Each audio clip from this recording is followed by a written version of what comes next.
Well, hello and welcome to our journey into complex analysis, and we've been looking at differentiability and the Cauchy-Riemann equations.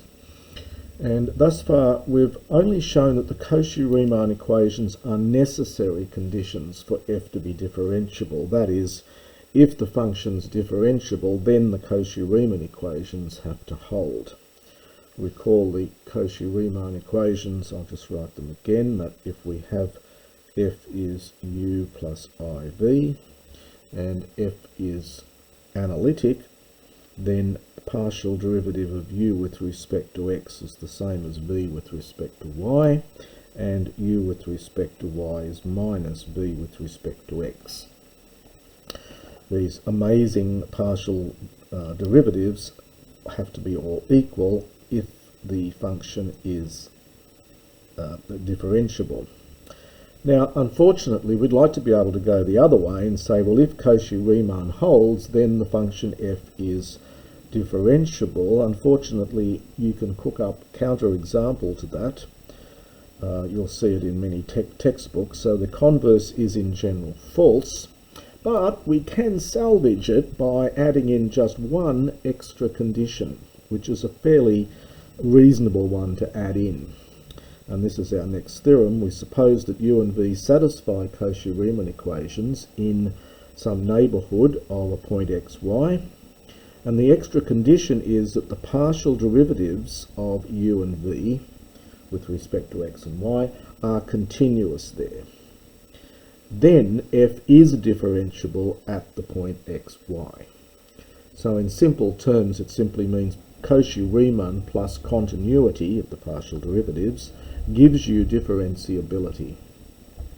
And little technical proof of this, a well-known result from real analysis, that if u sub x and u sub y are continuous, then we can write this change of u, this delta u, a small change in u, is equal to u sub x delta x plus u sub y delta y. And there's a little error term, which I've called epsilon 1 delta z, where delta z is just the norm of delta x delta y. So it's delta x squared plus delta y squared square root. And epsilon 1 goes to 0 as the small change in z goes to 0. So this term is going to, so as this goes to 0, epsilon 1 goes to 0.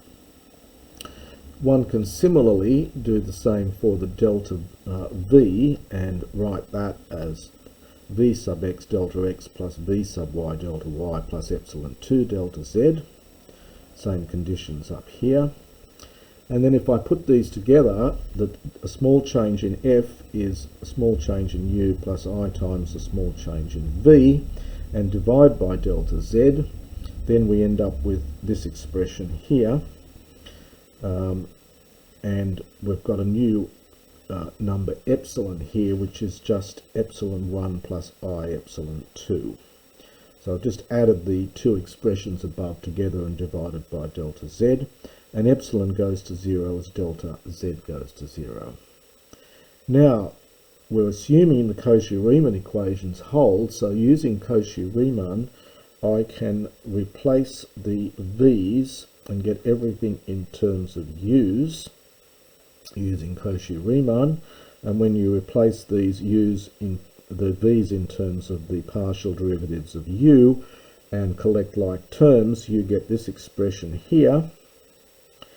And if you take limits now, then as delta z goes to 0, epsilon goes to 0. This is going to, this is u sub x.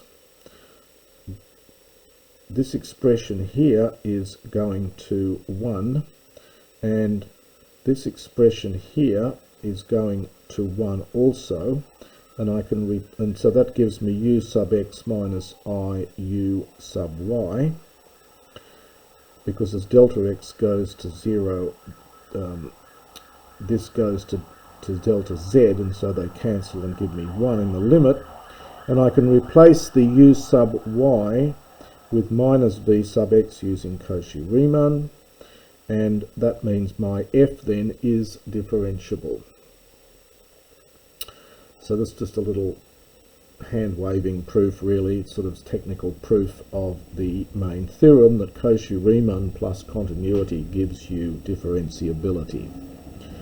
Another little challenge problem to show that if f is differentiable and its modulus is a constant, then the function f is not very interesting, it's just a constant itself.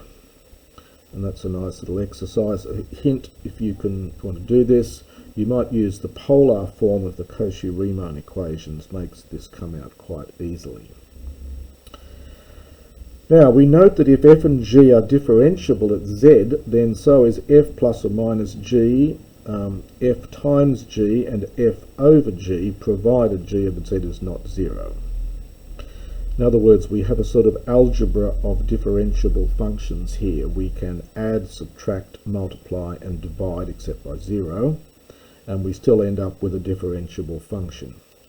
And that means then all rational functions of z are differentiable where they are defined. Now, it's important to stress these are rational functions of z. If you're given a complex function in terms of x and y only, then you don't know a priori whether it's going to be differentiable or not. You have to apply Cauchy-Riemann. But if I'm given a sensible function of z, in particular a rational function of z, then we know as long as I'm not dividing by 0, that function will also be differentiable. Now, I want to introduce a very, very important word that we'll be using over and over again in analytic, in complex analysis, and that is the word analytic. So thus far, we've talked about differentiability at a point. Now, if we take a function like f of z is, say, mod z squared, I leave you to check that this happens to satisfy Cauchy-Riemann equations at z equals 0 only. Nowhere else. And I really don't want to think about this function as being a nice function in any sense, because it's only differentiable at one particular point. And so we'd like to exclude such functions from our discussion. And we say that a function f is analytic at z. What it means is that f is differentiable at z and in throughout some epsilon neighbourhood of z, for some epsilon bigger than 0. That is, we say a function f is analytic at z if it's differentiable at z and at all points nearby. By nearby, I mean in some epsilon neighbourhood. So a function then is analytic in a region if it's analytic at every point in the region. And finally, a function which is analytic everywhere, then we call this an entire function.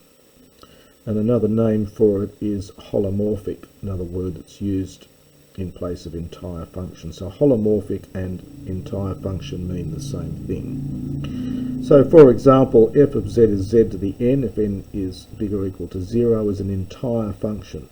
Z to the n is, I really should say here, n is an integer. In fact, positive integer.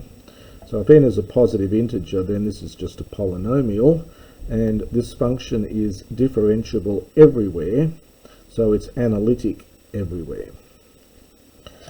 So rational functions such as f of z is, say, z squared on z squared plus 1 is differentiable everywhere except when it's got a good reason not to be, and that's when the denominator is 0, and that'll be at plus or minus I. So we're going to say that this function is analytic everywhere except at plus or minus I. They're the only 2 points where the function is not differentiable because it's not defined. A function like this is going to be called a meromorphic function. It's one that is analytic almost everywhere except at a couple of places. So as I mentioned, this is often referred to as a meromorphic function.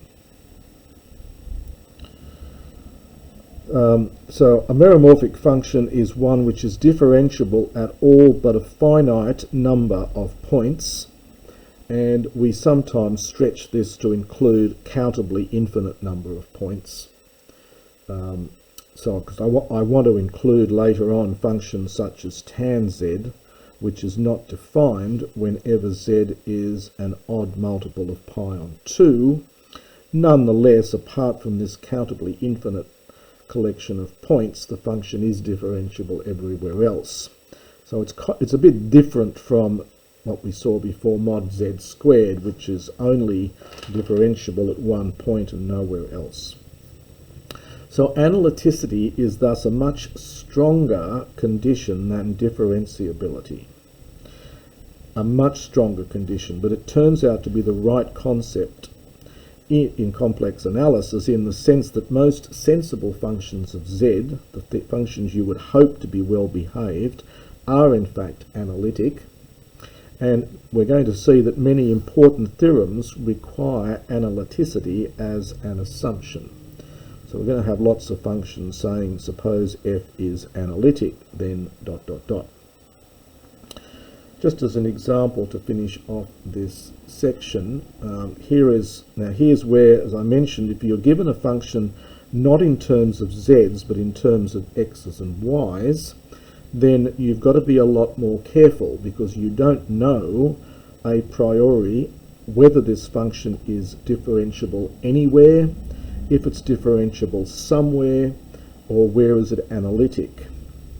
And the only way of dealing with functions like this is to use the Cauchy-Riemann equations. So I've simply written u to be the real part of this and v is the imaginary part.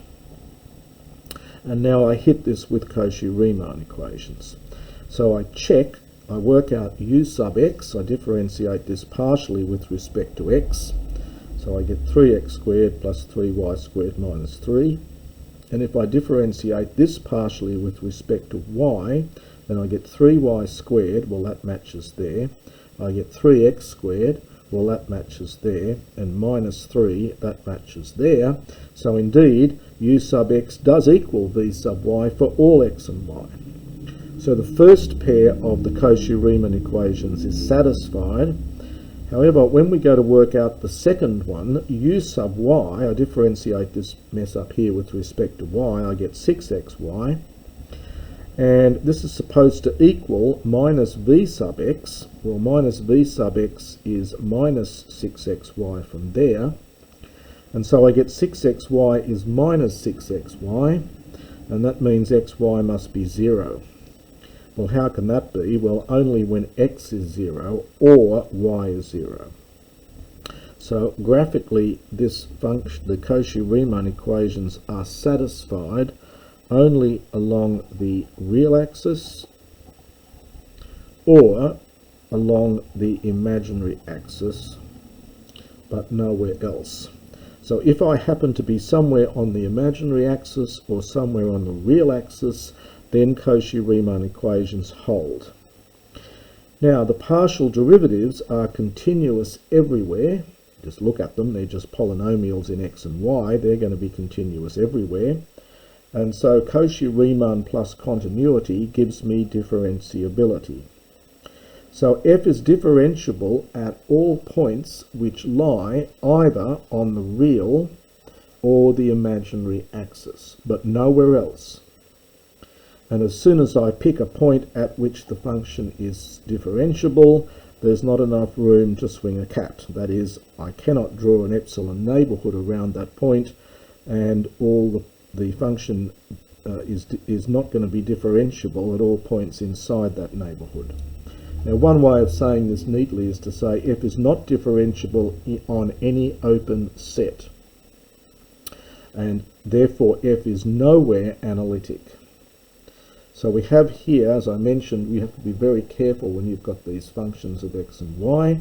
This function is in fact differentiable at infinitely many points, anywhere on the imaginary axis, anywhere on the real axis, but it's analytic nowhere.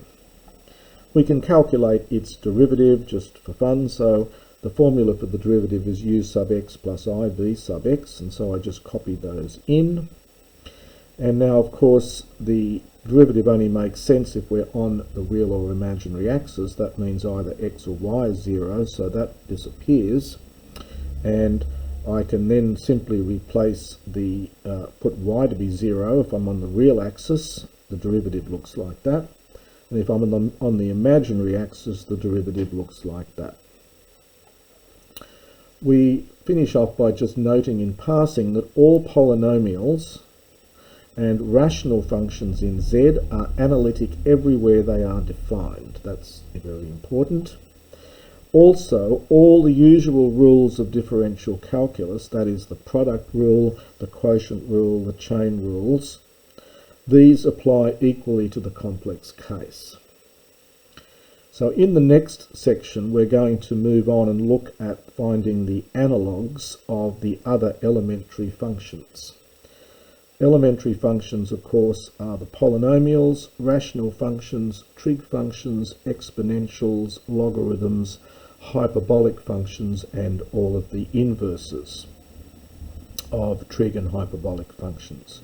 These are called the elementary functions, and these all have analogues in the complex plane, and we'll have a look at a little bit of that in the next section.